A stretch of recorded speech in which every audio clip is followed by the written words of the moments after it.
Hello, my name is David Kalat, and I am a film historian. For the next 97 minutes, I will be your guide as we explore H.G. Wells's Things to Come, what it is, and more importantly, why it is. To that end, we'll be looking at its three principal creators, H.G. Wells, Alexander Korda, William Cameron Menzies, and, of course, its many illustrious cast members and other creative personnel. But as we will see, Things to Come is an oddity in several respects, one of which is the fact that the usual divisions of responsibility signaled by the terms producer, director, and screenwriter aren't entirely applicable in this case. The official title of this movie is H.G. Wells's Things to Come, and that is more than just a marketing hook. It is the case that over time, Wells's name grew in stature as a brand name of science fiction, and many films based on his works would emphasize that connection for publicity purposes. For example, we can zip forward in time to 1979 when producer Harry Alan Towers and director George McCowan made a film called H.G. Wells's The Shape of Things to Come. Despite the similarity of title, it was not a remake of this film, and the extent to which the 1979 movie H.G. Wells's The Shape of Things to Come was related to the 1933 book The Shape of Things to Come by H.G. Wells was limited to the title alone, maybe a character name or two. The makers of that 1979 film were content to crank out an exceedingly poor Star Wars knockoff full of evil emperors and their robotic stormtroopers, laser sword fights by plucky rebels, a boy and girl hero guided by a wise old man and a cute robot in their travels, and just slap Wells's name on the thing as a bald-faced promotional ploy. But in the case of this film, H.G. Wells was still living, still active, and he negotiated that above the title credit as part of his deal with Korda, a deal that Korda accepted because it carried all those useful promotional benefits. Wells wrote the screenplay with uncredited assistance from La House Bureau and secured an unprecedented guarantee that the filmmakers were not permitted to deviate from that screenplay in any way. Wells was on set throughout, usually the first one to show up, and exercised his veto rights over everything from casting decisions to costume selection. H.G. Wells was a dominant creative force on the production, arguably the most dominant creative force. More so than any other filmic adaptation of Wells's writings, this one deserves to be called his. If we want to understand why Things to Come is the oddity it is, our first port of call is to understand H.G. Wells.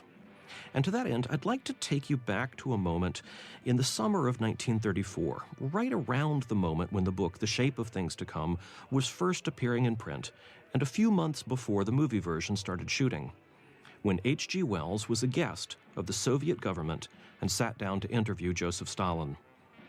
Interview is a strange word in this context because the conversation that was transcribed and published reveals a whole lot more about Wells than it does about Stalin. Basically, the brand name in science fiction sat down with the brand name in communist totalitarianism and said, "Joe, I love this whole Soviet state you've put together. Great job, but seriously, what are you thinking making it a dictatorship of proletariats? That's just silly. What do factory workers and farmers know about the proper, efficient maximization of human potential? What you really need is to hand total control over to your technologists and scientists and let them be the dictators. Put all your power in the hands of the geeks, and they'll go crunch the numbers and figure out exactly the best way to do things." And Stalin more or less replied, "Don't let the door hit you on the way out, Herbert." Now, okay, to be fair, when I said the brand name in science fiction sat down with the brand name in communism, I was being more than a little facetious. If you asked Wells in 1934 what he wasn't going to say science fiction novelist. He wasn't even going to say novelist. He would have called himself a journalist. But here's the thing. If you asked anyone else in 1934 what Wells was, you wouldn't necessarily get the answer science fiction novelist from them either. Now, from our perspective now, looking back from the 21st century, we know Wells as one of the granddaddies of science fiction, and he's earned a permanent place in literary history for a core cluster of books that have remained in print perpetually since the 1800s, and I dare say will remain in print forever. The Time Machine, first published in 1895, The Island of Dr. Moreau, 1896, The Invisible Man, 1897, War of the Worlds, 1898, and First Men in the Moon, 1901. These are the works upon which Wells's reputation is based, the reason why you can slap his name on a ridiculous Star Wars knockoff and think that'll get people to come. That's an extraordinary legacy by any measure. But consider also that these timeless classics were the first things Wells ever wrote. We're talking about a roughly 5-year period at the very, very start of Wells's writing career, which spanned 60 years. So what about the other 55 years of this man's career? Well, he moved away from science fiction into other realms. He wrote highly regarded works of history, interspersed with Dickensian works of social realism. That, and he wrote utopian fiction. Now, utopian fiction can often be mistaken for science fiction. Both deal with fantastical alternate realities, visions of the future, and speculation. But for all the similarities, the key difference is that utopian fiction doesn't just posit the future, it advocates. In his social realist novels, Wells explored important issues of justice and social conditions, while in his histories, he studied the arc of human progress. The utopian fiction combined these two ideas in one. They were fiction, pitched as nonfiction, that looked into the future as a way of advocating for social change and charting a roadmap for how to achieve it. His nonfiction books were already listing towards speculative fiction in places. Back in 1901, on the heels of First Men in the Moon, he wrote Anticipations. Its full title was Anticipations of the Reaction of Mechanical and Scientific Progress upon Human Life and Thought, which, as its bloated title suggests, was full of futurist speculation, pitched as a nonfiction, here's what the future is most likely to be like. If Wells lived today, he'd be writing for Wired. Just a few years later, he wrote A Modern Utopia, which had similar content and ambition, but where the nonfiction speculation of Anticipations focused on what was likely, the utopian stuff focused on what ought to be. This is how Wells spent the first several decades of the 20th century, alternately charting what the future would look like and what the future should look like. And as he went, he tallied up his score, giving himself points for hits and demerits for misses. Hits were times he correctly presaged the future, misses were where he didn't. For example, his 1913 book, The World Set Free, foresaw a coming world war, but he missed its onset in 1914 and predicted it for 1956, and assumed it wouldn't happen until after science cracked the atom. That's right, a book written in 1913 about atomic warfare, 30 years before the atom bomb came into being. Now, would you count that as a hit or a miss? The misses weighed on Wells's mind, and part of his motivation for writing new futures every couple of years was to update his predictions and correct errors. Meanwhile, his historical studies informed these predictions. And for Wells, history meant the whole thing. Wells's A Short History of the World in 1922 starts with the origin of the universe and ends in 1922, a short history indeed. For those interested in the longer version, they could look to his 3-volume The Outline of History, which was a bestseller. These led into his 1931 book, The Work, Wealth, and Happiness of Mankind, which Wells said was the direct precursor of his utopian novel of 1933, The Shape of Things to Come, The Ultimate Revolution. In other words, he wrote a series of nonfiction histories and then presented as the logical next volume in the series a book that pretends to be a history book from the future, recounting the history of the world from 1929 to 2105 in the past tense. Wells started writing The Shape of Things to Come in 1932 under the title An Outline of the Future, alternatively, History of the Future. The link to his bestseller, The Outline of History, was meant to be embedded in the title, with nonfiction history leading seamlessly into utopian speculation. That the book is presented as a nonfiction book putatively published in the future and then accessed via psychic time travel and retranscribed for contemporary republication may sound insane, but is actually a familiar trick of utopian writers. Many utopian books use a similar gimmick. Remember, science fiction can be speculative, but utopianism has an agenda. Utopian fiction is meant to be a tool by which to bring about a better future. And so the writers want to persuade their readers that these progressive visions of an alternate reality are plausible, maybe even inevitable. Motivating people to work for progressive change means first convincing them that yes, we can do it. See, this artifact of the future that fell back in time proves we can do it. In fact, during production on Things to Come, Wells made this agenda explicit and pleaded his collaborators, quote, "Our only hope of achieving a planned world is to get people to realize in the first place that such a thing is possible." This is the H.G. Wells that sat down with Joseph Stalin in 1934. Not the H.G. Wells who wrote about Martian invaders, but rather a world-traveled celebrity and best-selling author of histories, known for pushing for social change and writing futurist tales, all of which tell basically the same story. The current state of the world is such a mess of tribal conflicts and violent tendencies that a calamitous world war destroys civilization as we know it, and the post-apocalyptic world gets their act together and builds a one-world government involving a benevolent dictatorship of smart people who do the right thing for everybody because they're smart. And Wells's esteem for Stalin was predicated on his inclination to see the Soviet state as a beta test for the planned society Wells envisioned as the ideal state of the world. An imperfect beta test, but a step in the right direction. When charting Wells's hits and misses, though, it is his forecasting of World War II that gets the most attention. To be honest, I'm not sure this is fair. In all of his historical analyses written post-World War I, he was adamant and consistent in noting that World War I wasn't really over, that the ruinous economic sanctions imposed on Germany were laying the groundwork for a renewed conflict later on, that a second war would inevitably come from the cruel way in which the First War had concluded. He held America in particularly poor regard in this analysis for having capitulated its position as a world moral leader and retreating into isolationist policies. That isn't a prediction so much as an observation. And in the movie version of Things to Come, there's no emphasis on who the warring parties are, no mention of Hitler by name, no depiction of Nazi Germany. It's just a generic world war that erupts in Europe. And his utopian speculations already presupposed that something like a war would be needed to clear the decks of the problematic old world order if we're going to make any progress towards a world state.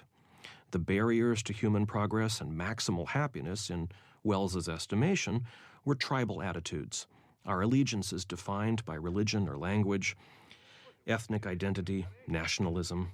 For people to live most productively, we need to cast those allegiances aside and think of ourselves as citizens of Earth, allied to all humans, not just some. Getting people to reject their national identity, their ethnicity, their religion, these things would be painful and hard and wouldn't come without sacrifice. You'd need to come close to the end of the world to be able to shake loose those things. So when we find World War II busting out in the streets of every town, it is not so much a prediction of the imminent future as it is that this story has to go through a war to get where it's going, and Wells wants to root it in a place of familiar reality rather than just jumping forward to the post-apocalyptic sections from the get-go.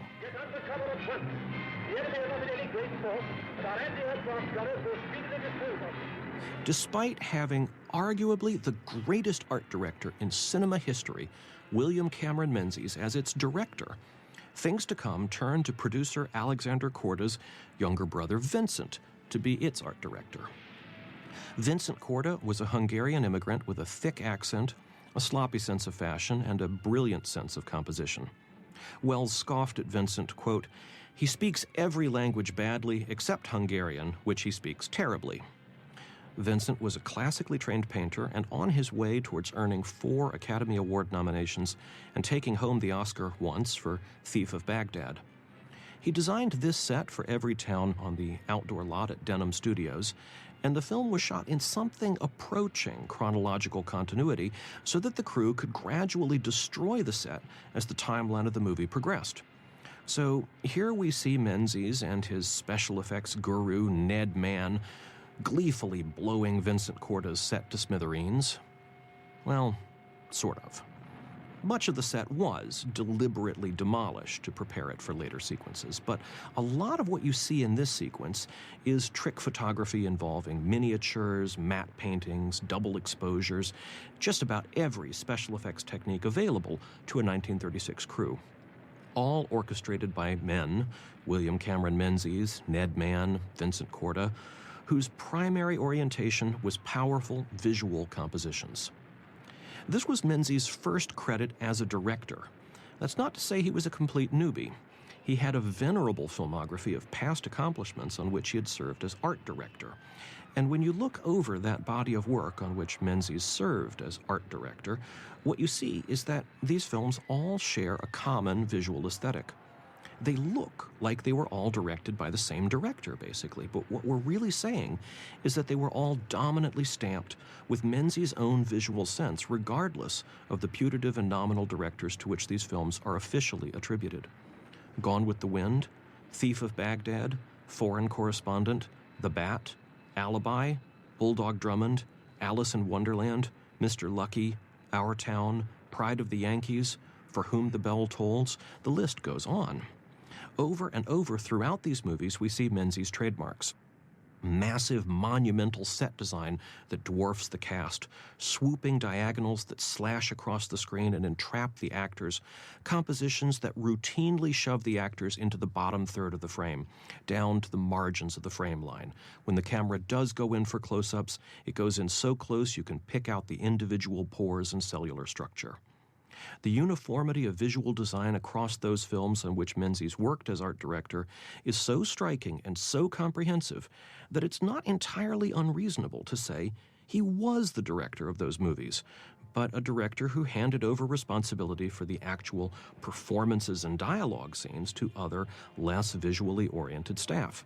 Now, if we want to take this position that, in fact, Menzies has a much larger CV as a director, but simply wasn't interested in dialogue scenes, well, that's actually what we find here, once Menzies is the officially identified director.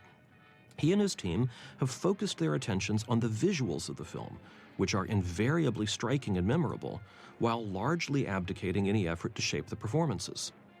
One of Menzies' later collaborators called him out as being no damned good as a director because he put all his time and attention into positioning the camera and none at all on what the actors did. And even though he was gifted here with a first-rate cast, he left them to their own devices with a script that had essentially no characterization. Raymond Massey called it the most difficult film I worked in part because of the constant behind-the-scenes tension between Wells and everybody else, and in part because Wells had written abstract, idea-laden stuff without any concern for characterization. Menzies' methodology for achieving his striking visual effects was to spend pre-production drafting concept art, 1,000 or more such sketches, which from our modern perspective we would recognize as storyboards. But he wasn't the only one drafting storyboards. Wells was drawing sketches too, and dashing off a veritable torrent of memos to enforce his visual ideas over that of the upstart Menzies. Wells was worried about how much of the crew were Corda loyalists and cronies, or in the case of Vincent, Corda's own family. So he finagled to get his own son, Frank Wells, hired as Vincent's assistant art director just to even out the balance of power. And so, for example, one of the visual concepts that came directly from Wells was that when we first met Raymond Massey in the opening scenes, his house was dominated with air travel and flight-related motifs to signal that his destiny was in the skies. Wells had been obsessed with the ideas of airplanes as power for a long time, and in both his histories and utopian writings, he continually returned to the notion that he who controls the skies controls the world, which I think we'd have to count as one of his hits. We're coming up on a curious section I'd like to call out to your attention because it was of special interest to Wells. Raymond Massey's a fighter pilot. His destiny was in the skies, you know. And since air power equals global power, he is our model of the superior man of the future. And here we encounter his advanced moral superiority as he does his duty to his country first as a loyal soldier and shoots an enemy fighter down, and then does his duty to his species as a human being and goes to offer comfort to his fallen enemy. Now, I can't say if Welles took any direct inspiration from Ernst Lubitsch's The Man I Killed. Lubitsch's notorious misfire came out in 1934, right as Welles was adapting the screenplay and beginning pre-production on this film, so the timing's right. But there needn't be a direct link between the two for them to share a common idea. The Man I Killed was Lubitsch's worst commercial and critical disaster. It's been largely forgotten. Back in its day, pretty much everyone who saw it was weirded out by it. It took the structure and cliches of screwball comedy and mapped them onto a decidedly non-comic plot of a World War I veteran who returns home traumatized by the realization that killing an enemy soldier in war is an act of murder. He tries to talk through this paradox, but society is so committed to compartmentalizing the difference between glorious and heroic exploits in war on the one hand and a pious observation of law and order on the other, that even when he talks to a priest, he gets no help. So the French soldier heads off into Germany to meet the family of the man he killed, take the dead man's place in their lives as an adoptive son to his grieving parents, a replacement lover to his bereaved fiancée. For audiences that lived in the very society the film was intended to rebuke, watching a movie about guilt-ridden veterans rejecting the idea of war was a hard sell. Lubitsch's The Man I Killed has been very nearly erased from posterity by a culture that found its ideas difficult. Difficult, but not unique. Welles touches the same ideas here in a brief but memorable scene. But this is no throwaway scene. During pre-production, when Welles was mapping out the overall structure of the film and its key events to soundtrack composer Arthur Bliss, he broke it down into major chunks: the war, the wandering sickness, the air dictatorship, the rebuilding of every town. And amongst these massive ideas, he singles out the moment where Cabal comforts the fallen pilot. As far as Welles was concerned, this 3-minute scene was comparable in significance to the 20-some minutes given over to Ralph Richardson's Boss. Okay, so I just said that Welles mapped out the movie's structure to composer Arthur Bliss. If you know how movies are typically made, that statement probably struck you as fairly odd. In almost every instance since the dawn of sound to the present day, filmmakers might have some music in mind during production, maybe even play some music on set to establish a mood, use sample music during editing as a guide, but once the film is finished and edited, only then is it handed over to a composer to write and record the soundtrack accompaniment.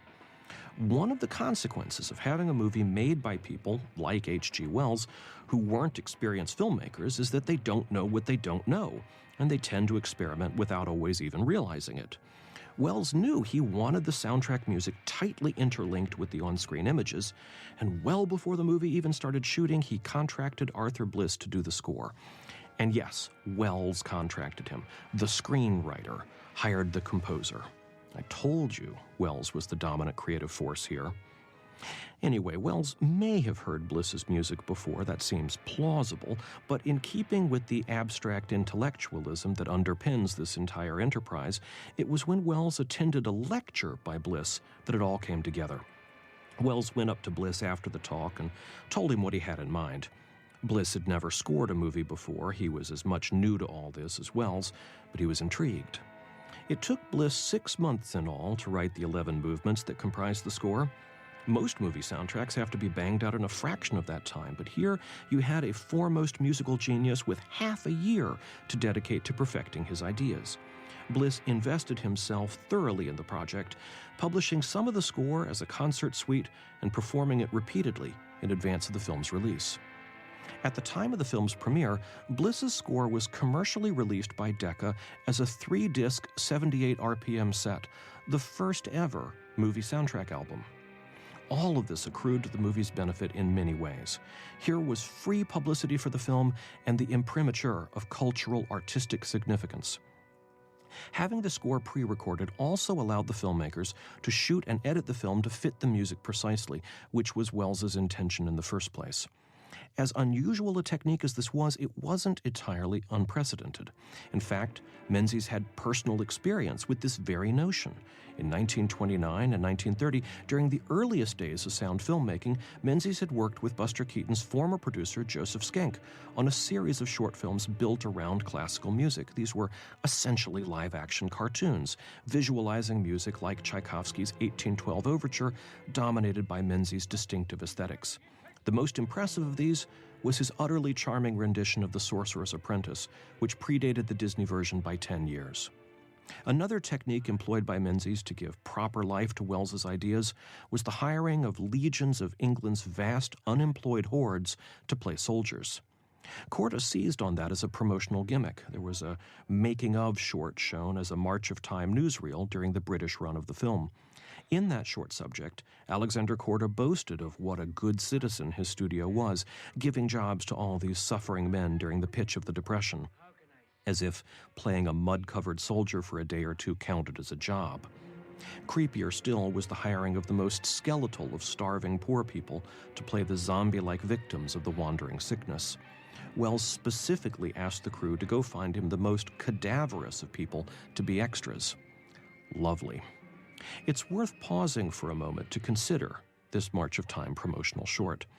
Korda leveraged the publicity value of the short to promote himself and his studio, and moreover to promote the idea of British cinema as a serious competitor to Hollywood. When we look at the various movie moguls who achieved the greatest success outside of Hollywood, Korda's strategy, or some variant of it, is what we most often find. Producers who realize that to compete with Hollywood, you need to highlight your regional character, hire serious artists, and spend money like water. Whether you're talking about Eric Palmer bankrolling Fritz Lang's excesses or Alexander Korda giving Wells a blank check, it's the same approach.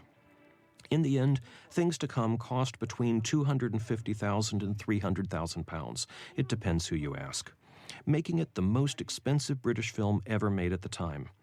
In this regard, it is much like Fritz Lang's Metropolis was the most expensive German film ever made in its day. And like Metropolis, it was greeted with a disappointing critical and popular reception. The parallels between Metropolis and Things to Come are many, as we shall see. But the mere fact they exist at all must be causing H.G. Wells to turn over in his grave. The one thing he wanted most out of this film was for it to be nothing like Metropolis. It was practically his mission statement for Things to Come. Quote, "As a general rule, you may take it that whatever Lang did in Metropolis is the exact contrary of what we want to do here." Wells's blood feud against Metropolis dates back to when Wells wrote a famously scathing review of it. It's a ripping good read, as most negative reviews are. If Wells were alive today, he'd be writing snarky critiques for Ain't It Cool News, worst movie ever. In the tallies of hits and misses, Wells's hatred of Metropolis is probably going to have to be counted as a miss, and a big one. Posterity's been very kind to Fritz Lang's landmark science fiction classic. And while it's true that everyone's entitled to their opinion, and if Wells didn't like Metropolis, that's his opinion, the fact is, his dislike of Metropolis is rooted very specifically in a complete misunderstanding of what Lang's intentions for the film were. Since that speaks directly to Wells's own intentions with this film, it behooves us to get our arms around that. Put simply, Wells couldn't take Metropolis seriously as a prediction of the future. Here's a movie in which contemporary 1920s fashions coexist with futuristic technology and ancient Gothic architecture, all set in a cartoon version of New York where an absurdly schematic view of class division circa the mid-1800s plays out. Well, Wells just couldn't believe what he was seeing. Does Lang seriously believe this is what the world 100 years from now is going to be like? Now, Fritz Lang never gave any thought to what the future was going to be like. He just wanted to make a film about robots, and since robots didn't exist in 1927, he set it in the future, where he mashed up all the ideas he thought were interesting, dramatically or visually, or both. And people still thrill to Metropolis, close to 100 years after it was made, because those ideas remain dramatic and visually interesting. If Metropolis had accurately forecast the future, watching it today would feel increasingly like watching a documentary, and that wouldn't be as enjoyable. Instead, what Metropolis achieves is to take certain things that are on an abstract level, and allegory about the relation of capitalist power to proletariat labor, for example, and on a human level, maybe idealistic youth in love and inspired towards social change, or old men nursing the wounds of lost love, and connect these universally recognizable concepts to iconic, mythic dimensions, Gothic churches haunted by killer robots. Metropolis lives on because it doesn't tie itself too tightly either to the time in which it was made or the time in which it was set. Wells sat in the theater watching it, though, laughing at the class politics, jeering at the propeller planes and Model Ts, rolling his eyes at the sexy robot, and he honestly believed that audiences were going to walk out of the theater insulted by the implausibility of it all. When Wells said he wants Things to Come to be the exact opposite of Metropolis, that's what he meant. Things to Come is going to make its every decision based on seriously predicting what is to come. Now, from our perspective, we might say that Lang's future ended up being the better prediction. We do live in an economy starkly riven between haves and have-nots, where machines have taken over much of the work and displaced manual labor, where our relationship to technology strains at the boundaries of what we consider human and sentient. And by contrast, we know that World War II ended in 1946, not 1966. And in the real world, World War II was exceedingly stimulative to economic progress and technological development. The information age, which no science fiction writer of the 20th century even saw coming, is the direct descendant of World War II. Pacifist Wells was not about to forecast any good coming from war. And the models he had on which to base his forecasts all led him to expect a drawn-out war of attrition. Remember, he presents the war in this film as the precondition to the modern state, the ideal, planned economy of the future for which the war cleared the way. And the most immediate real-world example Wells had at hand of a war that cleared away old structures to make way for a new planned state was Soviet Russia, where the revolution had left a destroyed and impoverished nation that had to rebuild itself from a virtual Stone Age. So that's what he anticipates for the whole world.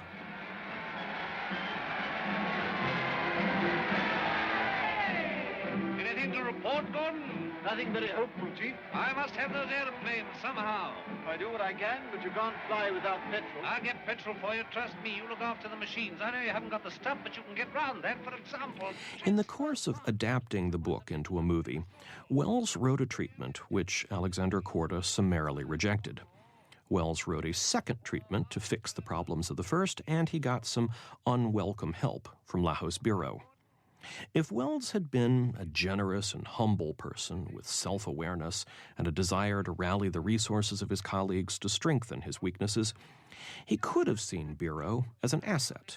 Here's an experienced movie writer who understands the unique demands of writing for the screen, who knows Korda well. He can help shape this to Korda's approval. Nope. Wells just saw interference and attempts by outsiders to dilute his message. Bureau never received any credit. In fact, Wells tried to have everybody else's credits removed from the film as well. He wanted it presented as H.G. Wells's Things to Come and no other on-screen credits. He was going to have printed pamphlets handed out at the theater so that audiences could take his manifesto home with them, and he was going to have the credits printed there. He lost that fight. But during the contentious collaboration with Bureau, one thing that they had to do was to find a way to take the abstractions of the first treatment and then turn them into things characters did or said. For example, if Wells wrote that in the future there is no disease, well, somebody's going to have to come out and say that. That meant characters. But since he's telling a story about the grand arc of history, it isn't intended as a story about specific individual characters. The book wasn't a story in any traditional sense and was even less about characters than the film is. The solution was to present these characters not so much as individuals, but as exemplars, representative samples, archetypes. Wells took his archetypes from Hindu mythology, and he presents in the film 3 basic character types. The actual characters that we encounter all pretty much fall into one or another of these 3 general types. And as we move through time, we find the same character types recapitulated in new variations. Come along, Mary. I must see that machine. To make it simple, One of these types is always played by Raymond Massey. This is the creator, and he's always linked to air power through the conventional airplanes of the first section of the film to this advanced model from the air dictatorship Wings Over the World, or the next logical extension of air travel, space travel, when we get to the final section of the film. I'm not going to spend a lot of time on what the Hindu traditions of the creator Brahma are, because I'm no expert, and I don't think Wells was one either. He latched onto some superficial understanding here and ran with them in his own way. But there is a sort of Hindu trinity, the Trimurti, or three forms, in which Brahma, the creator, Vishnu, the preserver, and Shiva, the destroyer, are united.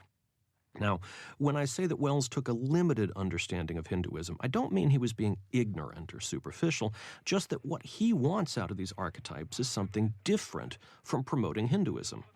Wells was not a spiritual or religious man. In fact, it was part of his thesis, more clearly articulated in the book, that one of the essential steps towards escaping the endless cycle of violence and war that has plagued mankind from the start is to abandon religion altogether. One of the things he admired about Soviet Russia was its state-mandated atheism. Wells had been raised a Christian, but when Darwin's explanation of the origin of life came along and the church took up its absolutist position in opposition, that drew pretty unambiguous battle lines. As a staunch Darwinist, Wells wasn't about to think of Brahma as the creator of life on Earth. Raymond Massey's roles don't have a lot to do with the Hindu god of creation, but he does serve in a more prosaic sense as the creator, the builder, the maker. He's an engineer, a man of science. He is the change agent who pushes for progress, both social and technological. And in a very tangible sense, we can see him create a new world out of the ashes of the old. It's a very godlike thing he does here, coming down out of the skies to walk among the people, be taken prisoner and threatened with death, only to bring about the end of this tyrannical regime and ascend back into the skies. As we see later in the final section, he is considered the direct architect of the peaceful modern state that emerges from this post-apocalyptic chaos. So naturally enough, the builder or maker is going to be opposed by a destroyer, a force that opposes change and is willing to employ destructive violence to keep the status quo or to try to go back to an earlier time. Again, we're not talking about the Hindu conception of Shiva the destroyer here. At least according to Wikipedia, Shiva the destroyer is a supreme god, a fearsome half-man, half-woman deity who destroys physical existence to make way for a purer spiritual one. An argument could be made that actually Raymond Massey plays a version of Shiva, not Brahma, but that argument would take a greater understanding of Hindu mythology than I have, or than Wells really had. He's more likely latching on to the conventional Western connotation of the word destroyer. Now, identifying the destroyer isn't as easy, because he isn't always played by the same actor, and in fact wasn't even shown on screen in the first section. It is forces of destruction that bring about the ruinous World War and send men like John Cabal off to war in the first place, but the movie isn't concerned with showing them. As I said before, there's no Hitler or Tojo or Mussolini in this film. Well, there is a Mussolini, but there wasn't supposed to be.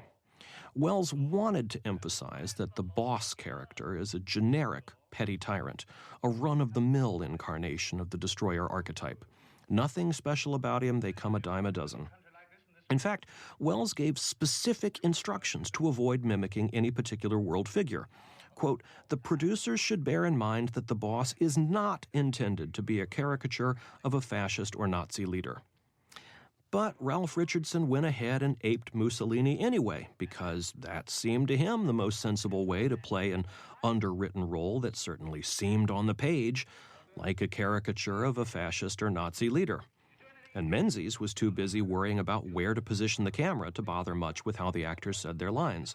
If Ralph Richardson wanted to act like Mussolini, that was his business, nothing to do with the director. Wells, by this point, had discovered that Menzies was actively avoiding him. Wells's contractual guarantee that the crew couldn't deviate from what he'd written was good enough as far as it went, but because he didn't know how to write for movies and resisted Bureau's assistance in learning how, what Wells had written was sufficiently vague to let Menzies stay true to Wells's words, but violate Wells's intentions nonetheless. So Wells tried to regain control by firing off endless memos to Alexander Korda. Back at the head office, Korda watched the endless spigot of angry memos from Wells, rubbed his temples in despair. "This is the most difficult film to make I've ever come across," Korda later said. Now, let's remember where all this conflict is coming from.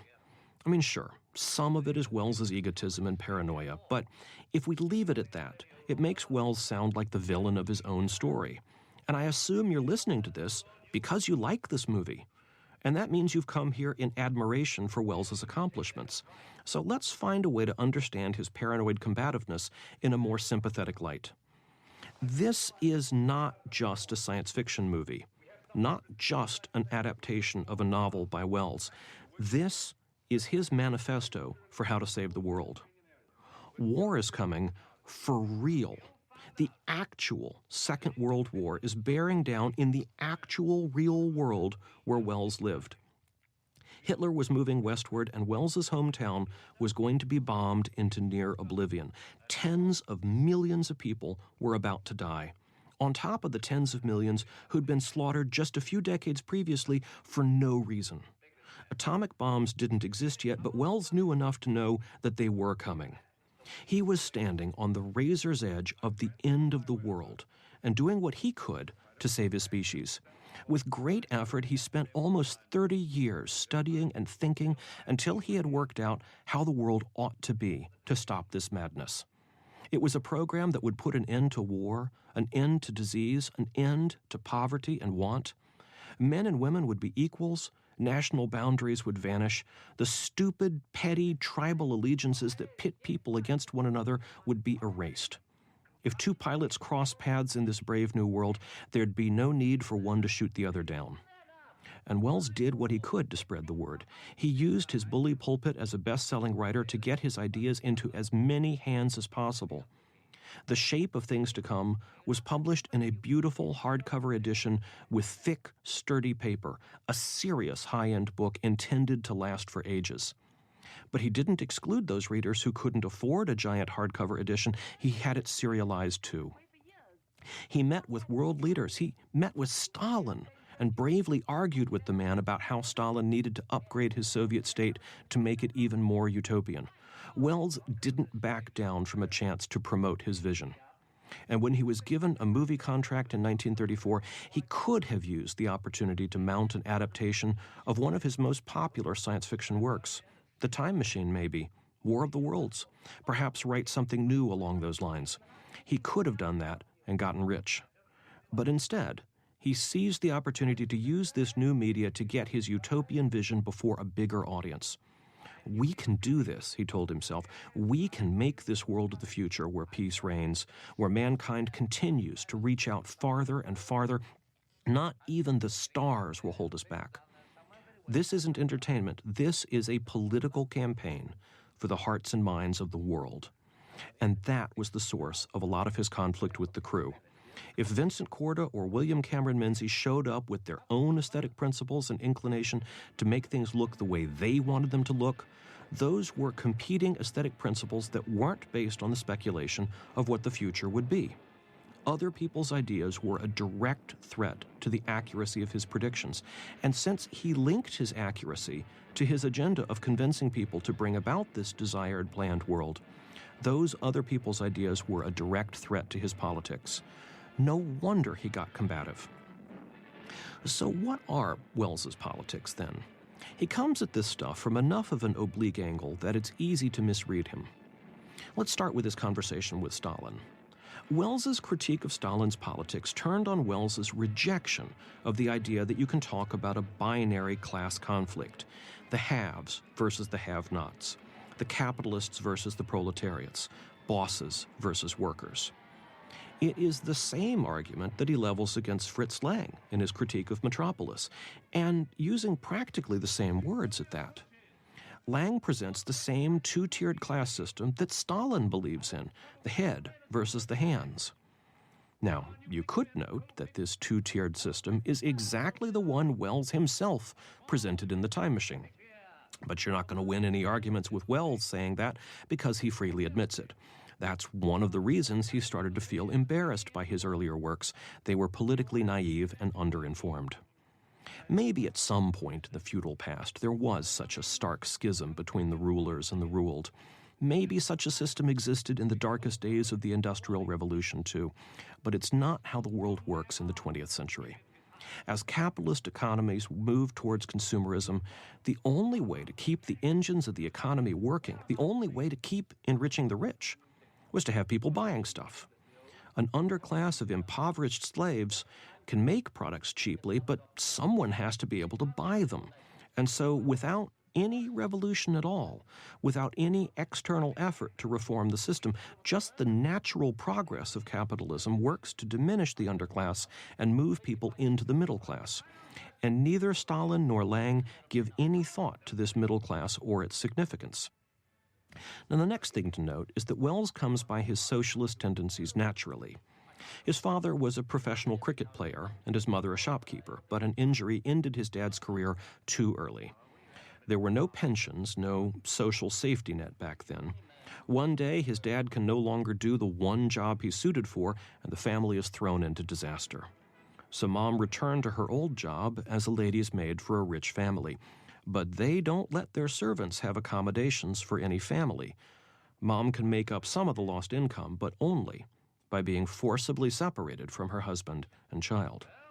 His parents never divorced, never stopped loving each other, but that was the end of their intimacy. Meanwhile, H.G. Wells had to be pulled out of school and sent off to be a drapery apprentice, where he suffered 13-hour workdays and sleeping in a communal dorm. Now imagine the impact of this on a sensitive young man, his family torn apart because society is set up to favor the convenience of the rich. And he has words, and he knows how to use them. He grows up to use them as weapons, writing story after story about how rich people are going to get theirs someday when the world comes crashing down around them. Wells believed there were sufficient resources to go around. Now, mind you, he believed the world population was going to max out somewhere around 2 billion. He might have recalculated if he knew his future world was going to be inhabited by closer to 10 billion, but let's let him have his assumptions. 2 billion people and a world of sufficient natural resources that nobody need starve or go without. You just need a way to distribute those resources most effectively. Now, what's the key barrier to distributing resources fairly? Well, an Englishman isn't going to be easily willing to share with a Frenchman, as long as things like national boundaries, religious distinctions, and ethnic identities dominate our sense of self. You're going to have to get past that stuff. Wells noted that since caveman times, humans had already managed to think in larger and larger tribal units. We'd come from profoundly selfish individualism to being able to think of ourselves in units of tens of millions, as nations. And we'd made that leap because of outside pressures, religious and political leaders who socialized us to think in those terms. In other words, priests and kings were dominant forces that imposed socializing values to turn us into ever larger groups. To get us to think of ourselves in global terms, we'd need a dictator that stood above the priests and kings and socialized us yet again. Now, let's go to January 11th, 1934, 6 months before his visit to Stalin. Wells gave a lecture called Whither Britain, in which he advocated for a one-world government and an end to nationalism, and he called for an international air-based police force to maintain world unity. Now, later that same year, when he started work on this movie, it wasn't called Things to Come. It was called Whither Mankind, to connect it to the Whither Britain speech. And it's about an air-based international police force that takes over as a world government. These are the pieces you need for a one-world government that rules from the sky. You need someone other than the rich to do it because the ruling class aren't likely to upset the status quo. But you can't look to a Soviet-style revolution because you need smart people who can build and operate airplanes and use their power to distribute global resources fairly. And that takes a level of education and intelligence that implies a certain degree of leisure. Poor people can be smart, but if you spend all your time toiling in the field or factory, you don't have the time to develop the faculties this kind of technocratic future needs. So it's all about the middle class. That's where your saviors will come from. And so when Stalin or Lang ignore their existence, they're just being foolish. Now, all of this brings us to the third archetype. We've met the creator and destroyer. Who's the third god? The preserver in Hindu mythology is the master of eternity and maintains the eternal essence of human beings. That's not especially germane to what we find in the movie, where we do find a more Western notion of preserver recurring in each cycle. I could be mean and call it a sycophant, but really what we mean is the character who seeks to preserve the current conditions, the conservative to the revolutionary creator. In this section, Margaretta Scott's Roxana is the preserver, the one who supports Ralph Richardson's regime. He's got eyes on making this post-apocalyptic wasteland even more of a hellhole, but he's not getting anywhere without her, which makes her the swing vote to possibly help Raymond Massey. Reportedly, the rough cut first assembled by Menzies ran 130 minutes. This tested poorly with preview audiences who found it talky, so Menzies and team hacked it down to 117 minutes, which is the version the British Censor Board reviewed and approved. Then it went through another round of cuts down to 108 minutes. By the time it appeared in U.S. theaters, it was down to 96 or 97 minutes, while an even shorter 93-minute version circulated in the U.K. as the one shown on TV, in revivals, and on home video. This edition is the reconstructed version, compiling all extant footage from all versions known to exist, restoring the most complete version possible. Film scholars have spent a very long time trying to locate the missing footage and analyzing what the film would have been like in its longer editions. And their research has shown that Wells's original was just like this, talky and preachy, only more so. And in cutting it down, they took out the bits where characters just started monologuing about various rhetorical ideas. In other words, we didn't lose subplots, we lost footnotes.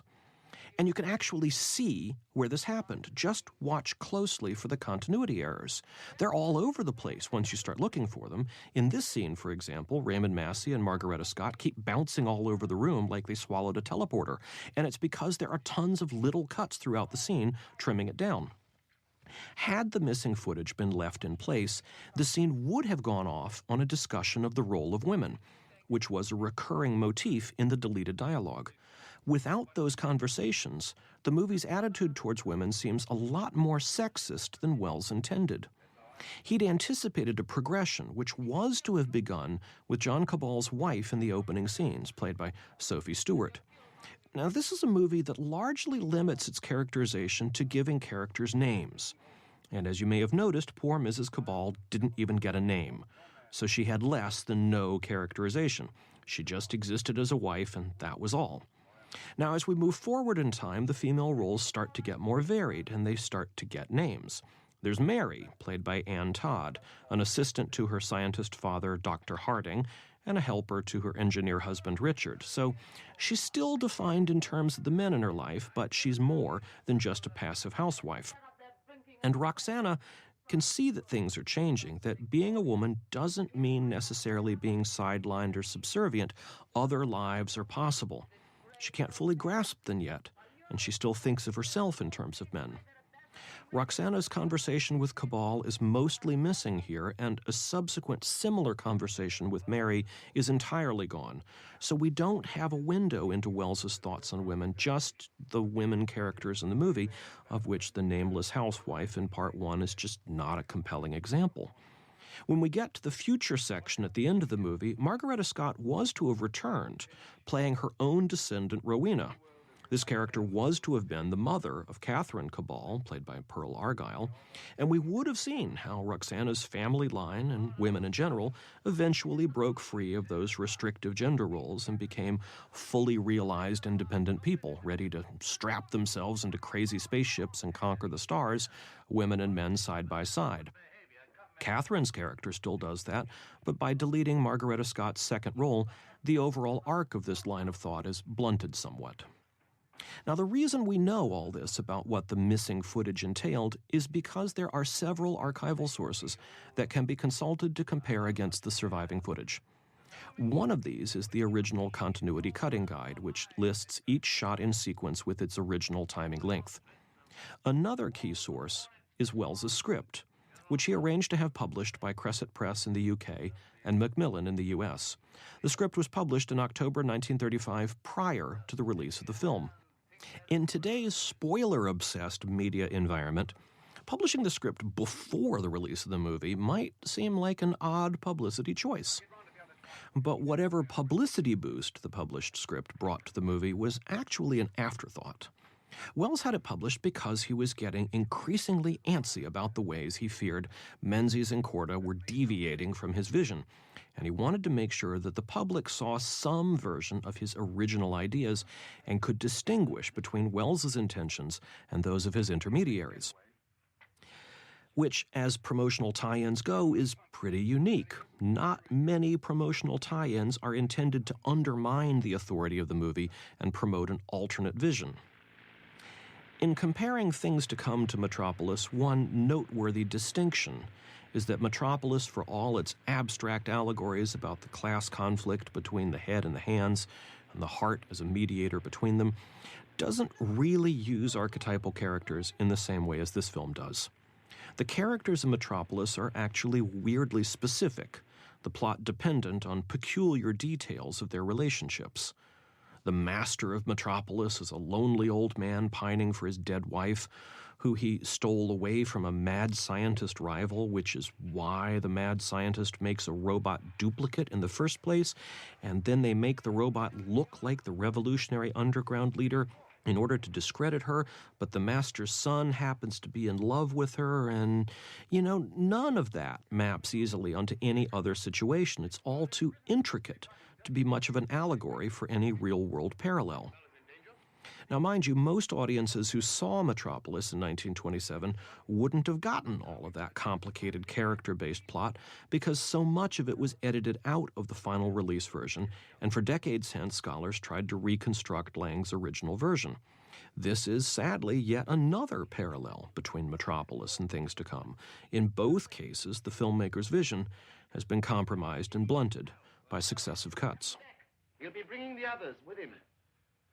Curse these Wells's interest in utopianism had been kindled in 1902 when he joined the Fabian Society, which led directly to his writing Anticipations, his first utopian treatise. It was during his most intense Fabian phase that he wrote A Modern Utopia in 1905. Now, saying someone had an intense Fabian phase, though, is perhaps a poor choice of words. Fabians seek to advance socialism not through revolutionary means, but through gradual, incremental reforms. This was part of the subtext of Wells's criticism, leveled to Stalin in person, that the Russian Revolution had some noble goals and had accomplished some great things, but the cost of revolution is too high. Revolution means violence, and it can too easily turn into revenge and grudge settling rather than serious social engineering. If you want to peaceably achieve transformative social progress, you need to do it carefully, one step at a time. The group was named in honor of Roman general Fabius Maximus the Delayer, famed for his stalling tactics and his patience in waiting for the right time to act. The group adopted as their logo a tortoise, warning, "When I strike hard." The organization survives to this day as an influential think tank. Wells didn't stay with the group. He felt they spent too much time waiting and not enough time acting, and that key moments for social change had come and gone while the Fabians sat around talking to each other. He got elected to their executive committee but couldn't galvanize any meaningful change within the group, so he resigned in 1908.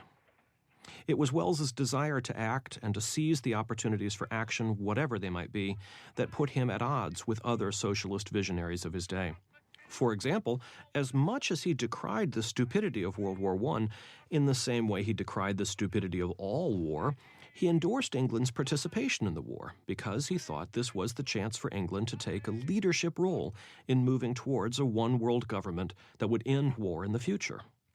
Other socialists opposed any part of the war on ideological principle, and Wells saw the ability to mine positive, progressive benefits for the future out of today's horrors. And that's the thrust of this movie, a series of almost inevitable horrors that provide the opportunity for the right people to take charge and make everything better. But his prescription for that was something other socialists decried as a new form of elitism. Wells had been wounded by the class divisions of England, where simply the basis of one's heredity decided whether one would have a life of privilege or pain. He thought the only fair way would be to award opportunity based on merit and administer an efficient state through the use of science and technology.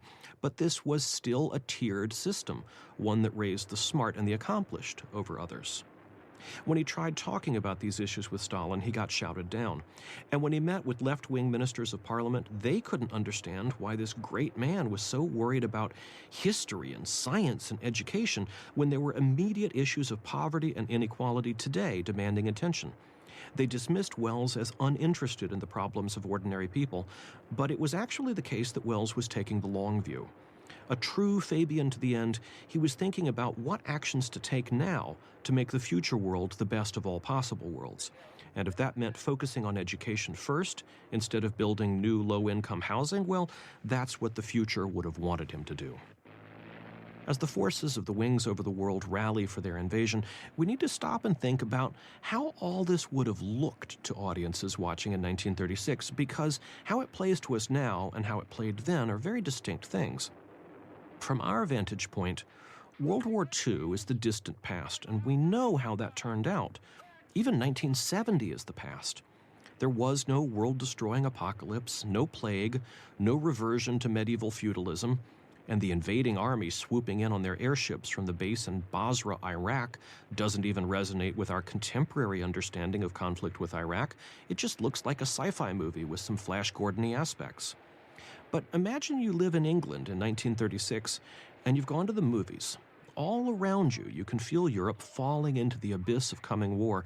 It's not implausible that any day now, German troops are going to bomb your home into smithereens until it looks like the ruins of Everytown here. And the prevailing expectation is that the Germans are going to use gas weaponry to subdue the population in advance of sending in ground troops.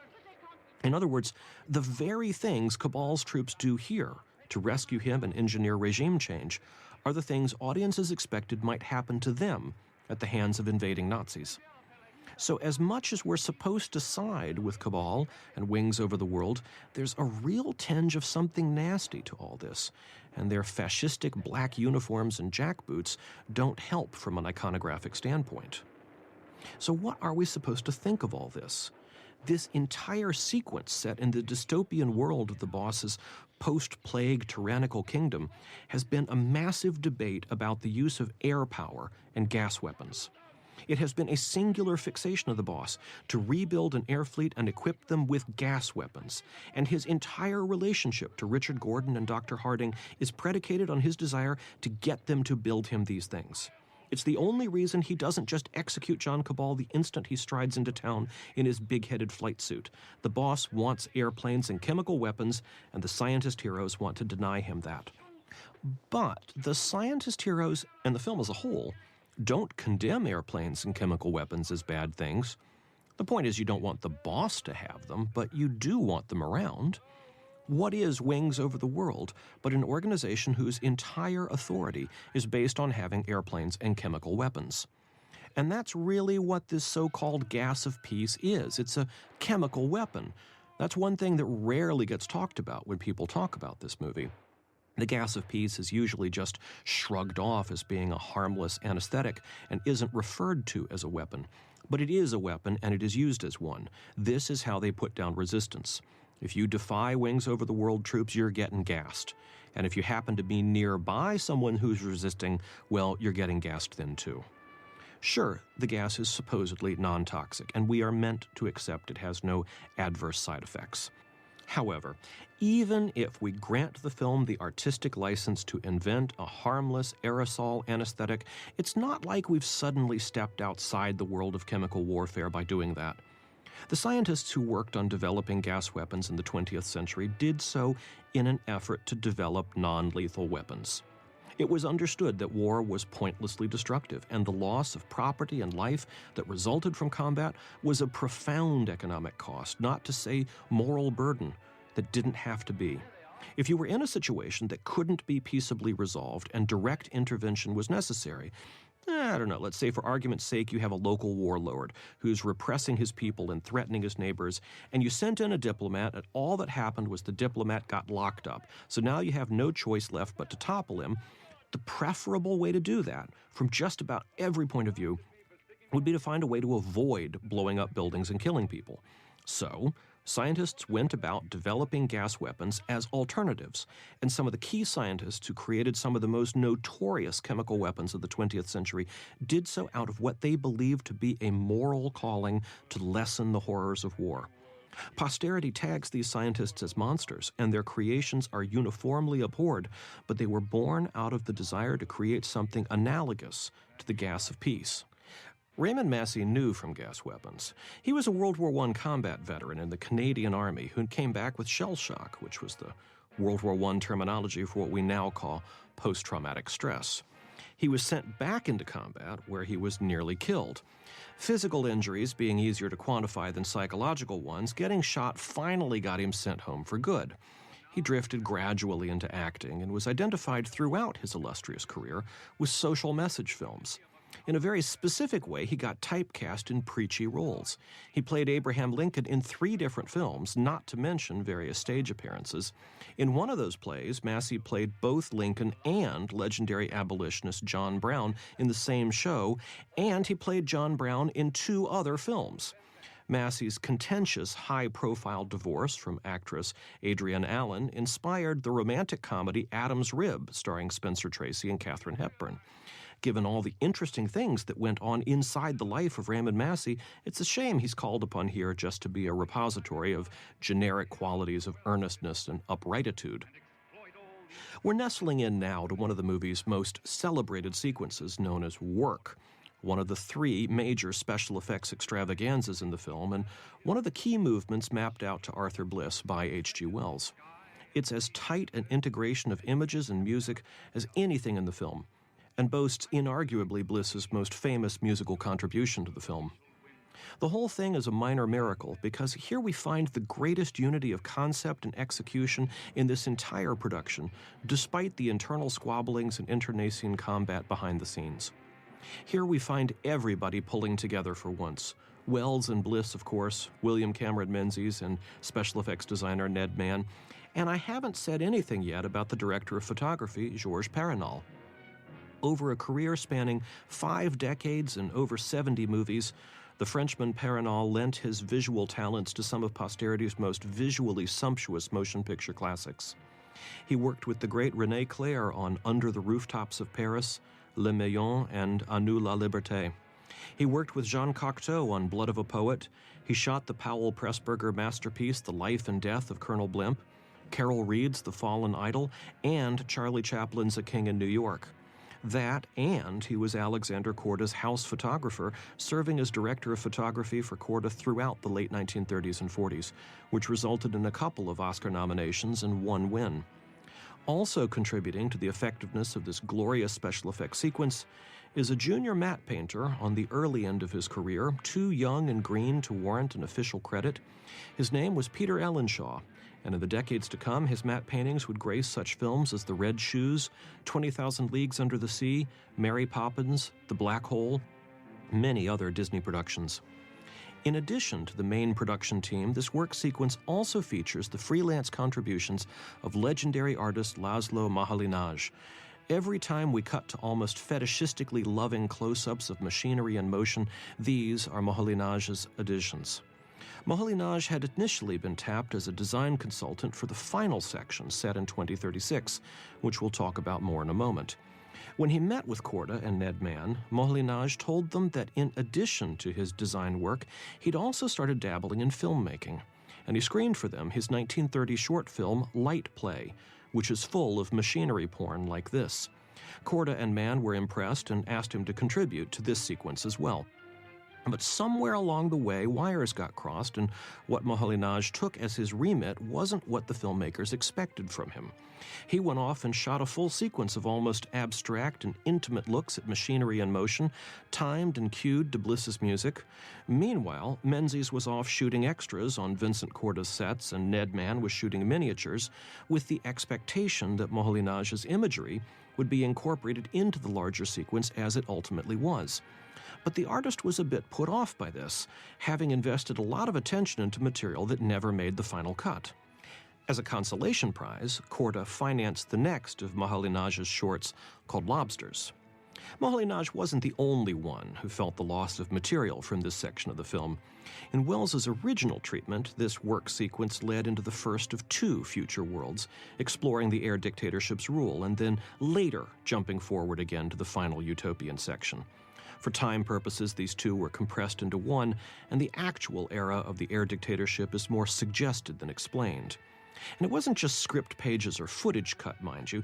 The movie scaled back its ambitions by about 20 years. I mean, let's talk about when the future is set. The book covers events through 2105. Well, to be really pedantic, it actually touches a future somewhat past that. The book's premise is that it's H.G. Wells's transcription of handwritten notes given to him by a deceased UN official named Raven, and during his life, Raven had been having out-of-body experiences in which he psychically time-traveled in his dreams to the far future, where he read and memorized a history book. So the book is their attempt to reconstruct that book in our time from memory. If you think about it, the place where Raven was reading that history book had to be sometime after 2105 to have given its historians enough time to write and publish the book. And yes, it was a physical hardcover book with pages published after 2105. Take that, ebook downloads. By the time Wells started drafting the first script treatments, he'd already swapped out 2105 for the somewhat closer 2054. Why? Well, the book ends so far in the future that humanity has started to substantially change. Not yet into a new species, but it's trending in that direction. With war, disease, and poverty all eradicated, people's lifespans start to extend radically, and with the use of eugenics, they start to change their physicality as well. If Wells was going to reach hearts and minds with this movie, he needed to speak to people, not past them. And he worried the far future would feel too alienating. So 2054 would be advanced enough to make the point, and not so distant as to get into issues of eugenics. By the time this made it to theaters, though, 2054 had been pulled back to 2036. There's something poetic about 2036, though. It's around 100 years off from when the movie appeared. Audiences in 1936 were still shaking off the shadows of the 19th century, but 2036 was still theoretically attainable. If you were lucky and took care of yourself, it isn't completely implausible that someone in the theater watching Things to Come in 1936 could be on hand to see what things came in 2036.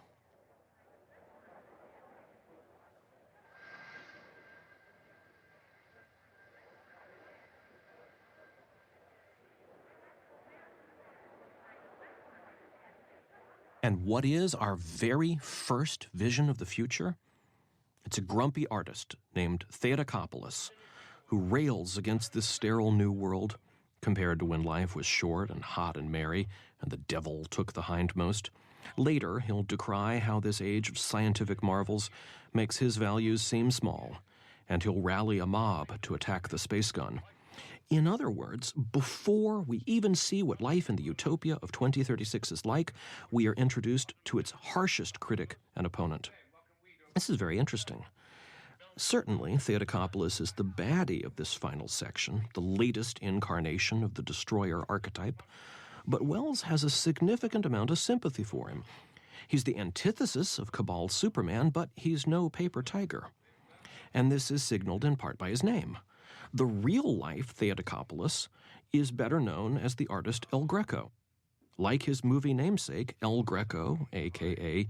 Dominikos Theotokopoulos, was a sculptor as well as a painter and a true individualist. It's difficult to imagine Wells singling out such a well-regarded and singular visionary as El Greco just to make him into a villain. Instead, The connection is meant to use the movie's Theotokopoulos as a sounding board for how individualism fits into this highly conformist world of 2036. In order to know that we're now in a secular world of technology-driven comfort, someone has to say so, and the most obvious reason for someone to say it is to have a character complain about it. That, or have a scene where someone teaches a child what kind of world she's been born into. The fact that the characters are dwarfed by these massive sets, drowned in a sea of empty space and shoved into the margins of the frame over and over again, just happens to fit the theme of the movie well, seeing as it is about the diminishment of individualism in the pursuit of the collective good. But that's just a happy coincidence. Menzies was going to shoot it that way anyway because that's what he always did. Now, about these massive sets. Wells was adamant to the design team that under no circumstances were they to indulge their desire to fill the screen with things that merely looked good but had no practical sense to them. In other words, stay away from the metropolis paradigm.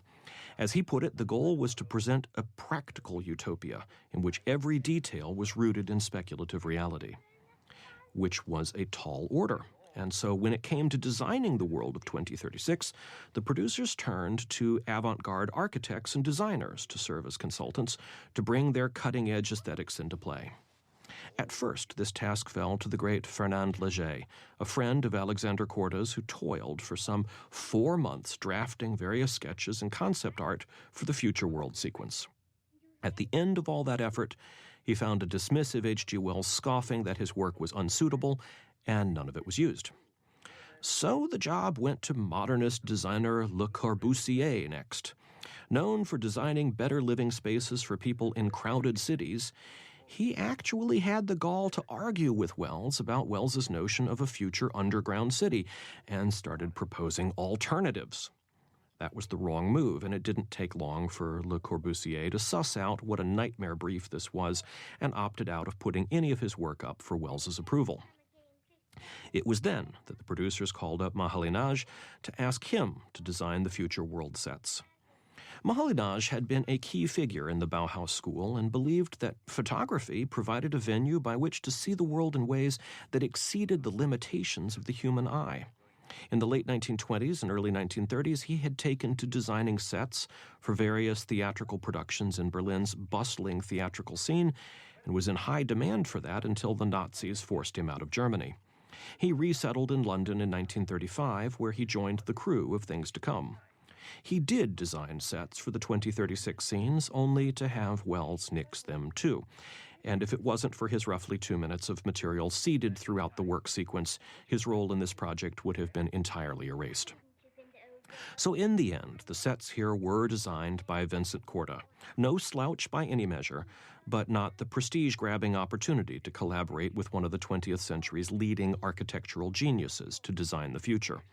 Wells was simply unwilling to let any other artistic vision share the stage with him and made collaboration almost impossible. Brown old man with hair as white as mine. As the teacher and his student introduce us to Raymond Massey's current incarnation, Oswald Cabal, we can easily appreciate the filmmaking logic at play. It makes sense to anchor this otherwise sprawling and disjointed story with a single star, and just having Massey show up again here efficiently conveys the idea that the progressive values of the creator have triumphed in this glossy world of the future.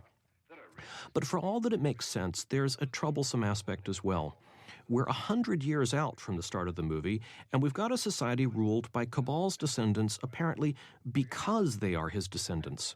It's the very notion of inherited privilege that Wells had railed about in British society, unwittingly translated into the distant future.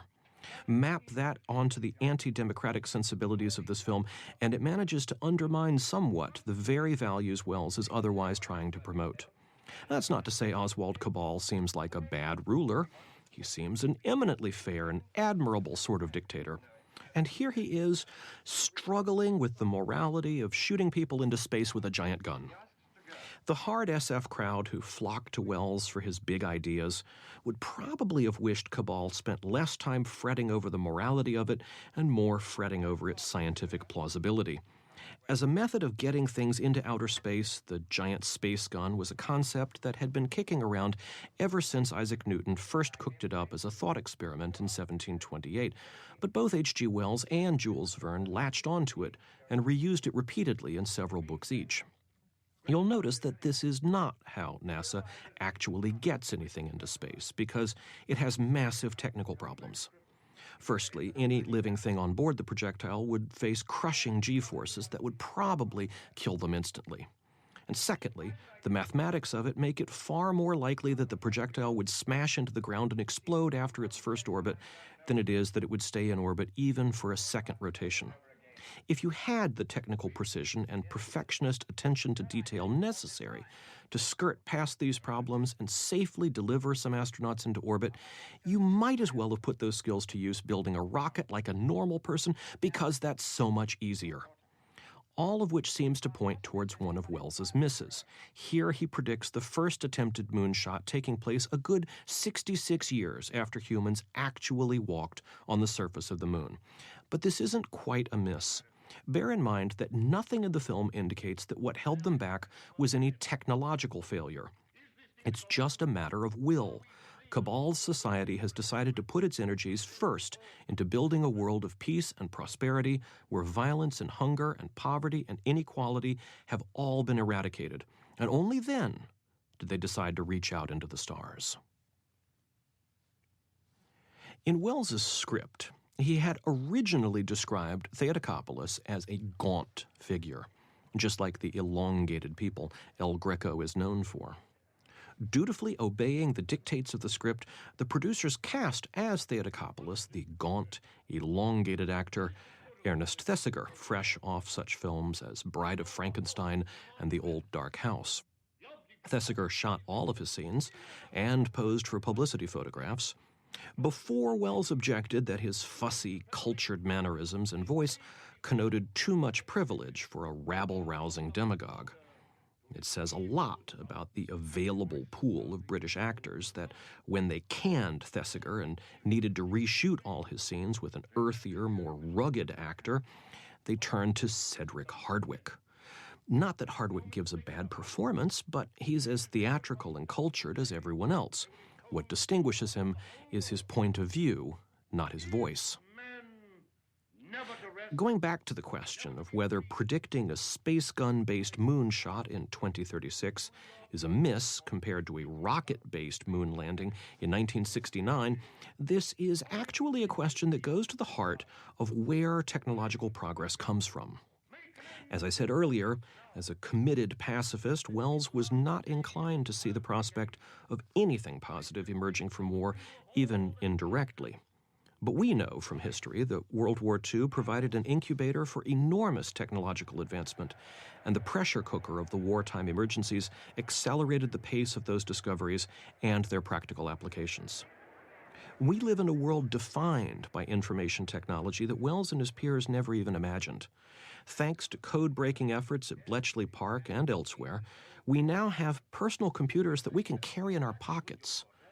But Wells imagines a distant future that had the technology to build an underground city full of light and air, capable of reaching out to the stars, but where if something disastrous is unfolding, the only way to alert the decision makers is to have someone physically go to where they are and tell them. If Cabal got a text message on his iPhone telling him, "Space gun in trouble, TTFN," then we'd be talking.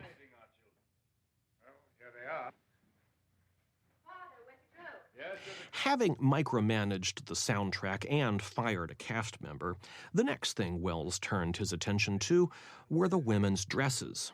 He went around making sure their skirts were smooth and at the right height.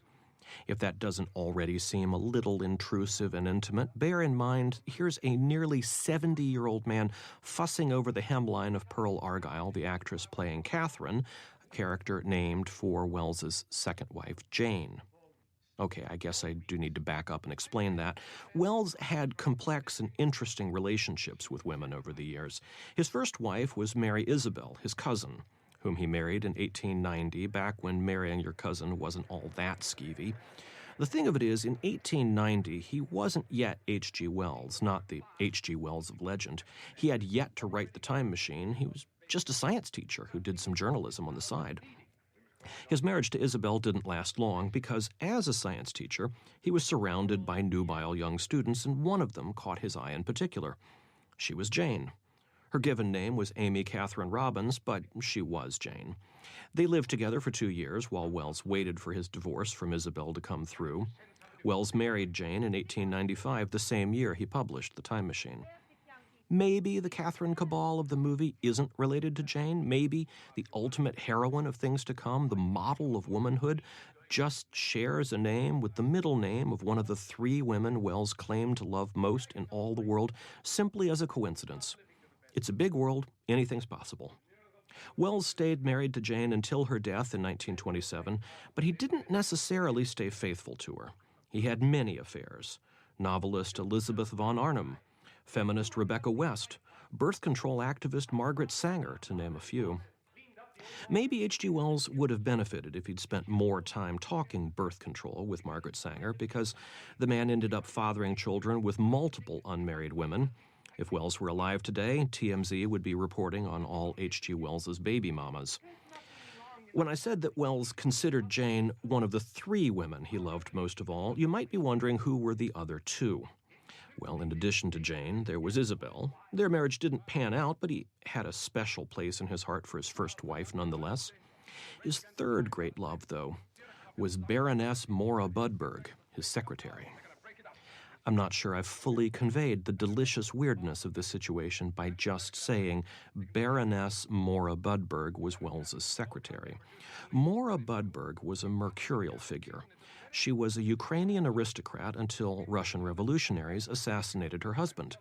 Swept up by the revolutionary spirit, she joined Team Trotsky and made the acquaintance of British Secret Service agent Bruce Lockhart and became his ally and possibly his lover. Lockhart's memoirs, in which he described his experiences in the middle of the Russian Revolution, named Mora by name. Now, when I tell you this woman was a real character, I mean that literally. She was an actual character in a movie, British Agent, directed by Michael Curtiz, around the same time this movie was made. Kay Francis played Mora Budberg in a dramatization of Bruce Lockhart's memoirs. Now, the Soviets were none too keen on her relationship with a British spy and arrested her. When Lockhart tried to speak up on her behalf, that didn't entirely help matters. She escaped only by agreeing to be a double agent. Or so the story goes. MI5 kept her under surveillance for decades, but never proved anything. Nonetheless, by virtue of being tagged by both sides as an enemy spy, she earned the nickname the Russian Mata Hari. Then, she became the secretary and lover of Maxim Gorky. Mora's wild and crazy life continued in the 1960s and 70s. She became a screenwriter, too, writing 3 Sisters for Sir Laurence Olivier and The Seagull for Sidney Lumet, among others. It was in 1920 that she met Wells, and they started an on-again, off-again affair. The affair heated up substantially in 1933, by which time Mora had left Gorky and Wells had lost his beloved Jane. Mora was Wells' third great love, and he was ready to make her his third wife, but she refused. Nonetheless, she stayed with him as a partner until the end of his life, and she also had an impact on his life in another way. She was the one who introduced him to Alexander Korda. Now, this was in 1934, and the Baroness Budberg thought she was setting up a casual afternoon get-to-know-you at the local cafe. She had no idea what she was about to broker. She had no way of knowing what baggage both men brought to the cafe that day. For one thing, as we've discussed at length, Wells was a utopian evangelist at this point and had been writing The Shape of Things to Come and lecturing on Whither Britain. He showed up at the cafe keen to find as many outlets as possible for his ideas. For his part, Alexander Korda arrived at this meeting in the midst of building a British cinema empire, investing vast sums at building out new studios in Denham and aggressively promoting himself as a mogul. Korda had already tried to make it in Hollywood and failed. He swapped out Hollywood for England because of the protectionist policies in the UK that tried to boost British film production by artificially setting a market for it. The downside of this policy was the so-called quota quickie, crappy, low-budget films cranked out to fill a bill for customers required by law to accept it. Korda went the exact opposite direction. While his competitors were content with quota quickies, he wanted to hire top artistic talents and promotable names, bankroll prestige pictures, and emphasize their Britishness. And he was aware that Hollywood had just struck 2 blockbuster hits with The Invisible Man and Island of Lost Souls based on Wells's writings. Instead of a casual meeting, this encounter at the cafe concluded with Wells signing an agreement written up on the spot, committing to making 4 films for Korda in exchange for what in today's money would be £500,000. That and the unprecedented promise that Korda and his filmmakers were obliged to shoot Wells's scripts exactly as written. Of course, Korda's promise to shoot the film as written is not the same as promising to compile a finished cut that matches the script word for word, and as we've seen, it was in the editing that Wells ultimately lost control of this.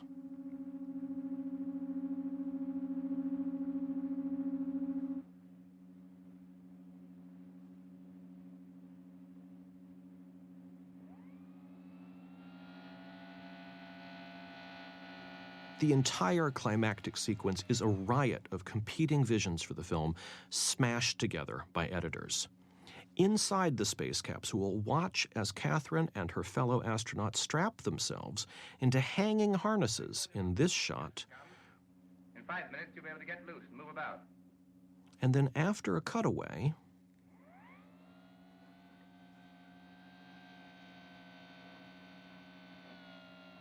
they are comfortably seated in chairs with no signs of the harness. The rest of the set stayed the same. The camera angle is the same, too.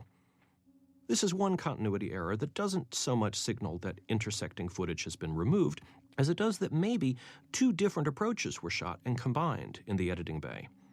Which means I should say a few words about the editor, or editors, as the case may be, because this film had 2. One was Francis Lyon, who has a few impressive credits to his name, Edgar Ulmer's Ruthless, and the nutty sci-fi propaganda piece Red Planet Mars. But it was Lyon's fellow editor who got all the glory. His name was Charles Crichton. Yes, the Charles Crichton, the man who directed all those classic Ealing comedies like Lavender Hill Mob and was brought back from retirement by John Cleese to co-write and direct A Fish Called Wanda, for which he earned a brace of Academy Award nominations. And that's his directing career. Back when he was an editor, in addition to Things to Come, he cut The Thief of Baghdad, one of Alexander Korda's greatest hits. Crichton and Lyon did their editing while Wells was away. He had stayed a constant presence on set throughout most of the film's gargantuan 10-month production schedule. But as the film went into post-production, he took his hands off the wheel to go to Hollywood as a guest of Charlie Chaplin's, where he hung out with the legendary comedian while he was putting the finishing touches on Modern Times, another socially conscious look at modern life and the near future. Wells tried to talk Chaplin into coming back to London to star in one of Wells's upcoming films with Korda. You know, one of those movies he never made. Korda's 4-picture deal with Wells obviously didn't pan out as planned. There was a follow-up.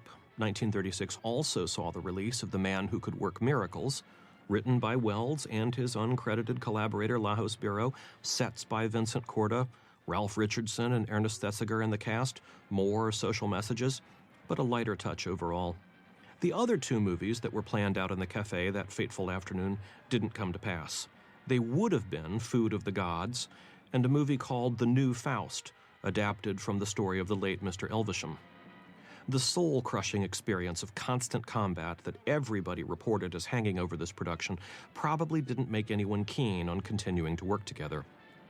If this had been a hit, maybe people would have felt differently, but this was not a commercial success. It's a gorgeous film, full of memorable images and music, but audiences found it off-puttingly earnest and preachy. One snarky American reviewer quipped that the problem with the movie was that nobody could believe that the world would be saved by people with British accents. Man, you want to talk about misses. Who won World War II? Who stared down Hitler and stopped the Nazis? It wasn't the Americans. We joined the war only after the people with British accents had proven their mettle beyond reproach. Talk about saving the world. This has been a singular experience.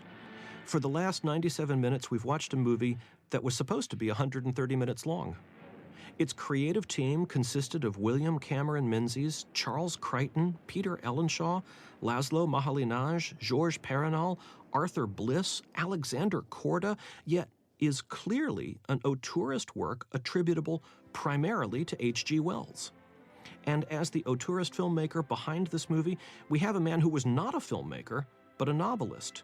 And for all that Wells is remembered specifically as a science fiction novelist, this movie arose directly from his nonfiction history writing and public policy lectures, yet comes across as a science fiction fantasy with more than a whiff of Flash Gordon around its edges. It is a movie obsessed with accurately forecasting the future, yet with the exception of predicting the imminent onset of World War II, its predictions were wildly off the mark.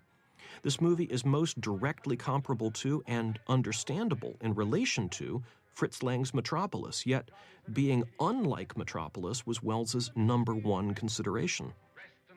This is a movie packed full of great actors whose performances are often wooden and alienating as they play archetypal figures rather than people.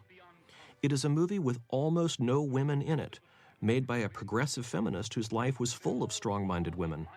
It is a visionary film made by a creative team that put almost all of their efforts into memorable images, yet is perhaps best remembered and most loved for its soundtrack. It was a critical and commercial flop in 1936, but has been fondly remembered by posterity and built a cult audience of committed aficionados. It is a movie about war and plague that is completely hopeful and optimistic. In sum, it is a paradox. It is more than the sum of its parts, and that's what has kept it alive all this time, what makes it so utterly fascinating and enjoyable. If H.G. Wells were alive today, I hope he'd be very proud indeed. Thank you for watching this with me. It is this or that. All the universe saw nothingness. Which shall it be, husband? Which shall it be?